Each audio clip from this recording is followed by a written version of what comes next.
ఈ భూమిపై ఉన్న కొన్ని స్థలాలు మామూలు పుణ్యక్షేత్రాలు కాదు, మనిషి తలరాతను కూడా మార్చగలిగే దివ్యక్షేత్రాలు.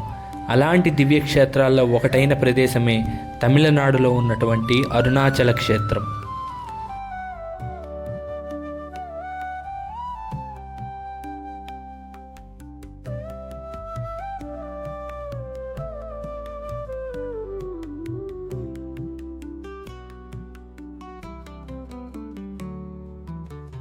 డే 3 తిరుపతి దర్శనాలు అన్నీ కంప్లీట్ అయ్యాక 10 గంటల ప్రాంతంలో అరుణాచలం చేరుకున్నాం.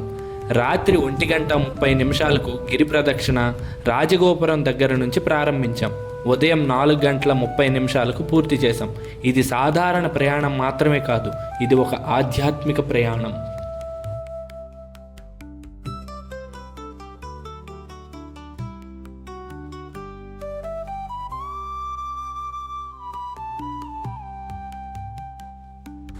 అరుణాచల క్షేత్రం చేరుకున్న తర్వాత చాలామందికి కామన్గా వచ్చే డౌట్ ఏంటంటే గిరి ప్రదక్షిణ ఎక్కడ మొదలు పెట్టాలి, ఎక్కడ ఎండ్ చేయాలి అని ఆలోచిస్తారు.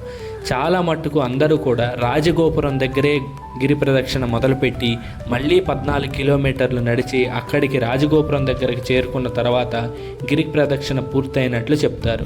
అలాగే చాలామందికి మొక్కు కూడా ఉంటుంది. అది ఏంటంటే అరుణాచలంలో భిక్షాటన. ఆ భిక్షాటన కూడా ఎన్ని గంటలు చేయాలి, ఎప్పుడు చేయాలి అని చాలామంది సతమతమవుతుంటారు. అలాంటివి ఏ ఆలోచనలు లేకుండా ఎన్ని రోజులైనా మనం అక్కడ భిక్షాటన చేయొచ్చు. 5 మంది చేత అయినా మనం భిక్షాటన తీసుకోవచ్చు. అలాగే 11 మంది అయినా, 21 మంది అయినా, ఇలా లెక్క లేకుండా 3 రోజుల వరకు భిక్షాటన అక్కడ చేసుకోవచ్చని అక్కడ స్థల పురాణాలు చెప్తున్నాయి. అలాగే చాలా మట్టుకు అక్కడికి విలేజర్స్ నుంచి లేకపోతే మనకి లోకల్ పీపుల్స్ చాలామంది అయితే మనకైతే చెప్పడం జరిగింది.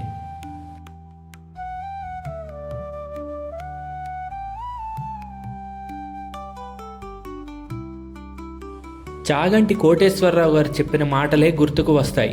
స్వామి దర్శనం అయ్యాక అప్పటి వరకు ఉన్న వ్యక్తి వేరు, అంతకుముందు అరుణాచలం రాని వ్యక్తి వేరుగా పరిగణిస్తారు. నిజంగా గిరి ప్రదక్షిణ అయ్యాక దర్శనం చేసుకున్నాక స్వామి సన్నిధిలో ఇంకా ఎక్కువసేపు గడపాలని అనిపిస్తుంది. నిజంగా అరుణాచల ప్రయాణం చాలామందిలో ఎన్నో రకాల మార్పులు కూడా తీసుకువస్తుందని చెప్తారు.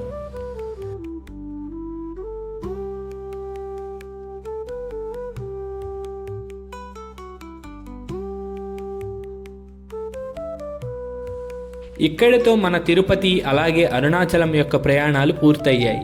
ఈ వీడియో నచ్చినట్లయితే లైక్ చేయండి. Tirupati day 1 day 2 videos miss అయితే ఖచ్చితంగా మన ఛానల్ విజిట్ చేయండి. అలాగే మరిన్ని ఇంట్రెస్టింగ్ వీడియోస్ కోసం మన వీకెండ్ డిలైట్ ఛానల్ని ఇప్పుడే సబ్స్క్రైబ్ చేసుకోండి. నెక్స్ట్ వీక్ మళ్ళీ మీకోసం ఒక కొత్త వీడియోతో మీ ముందుకు వచ్చేస్తాను. This is Pavan Kumar Tanikella signing of.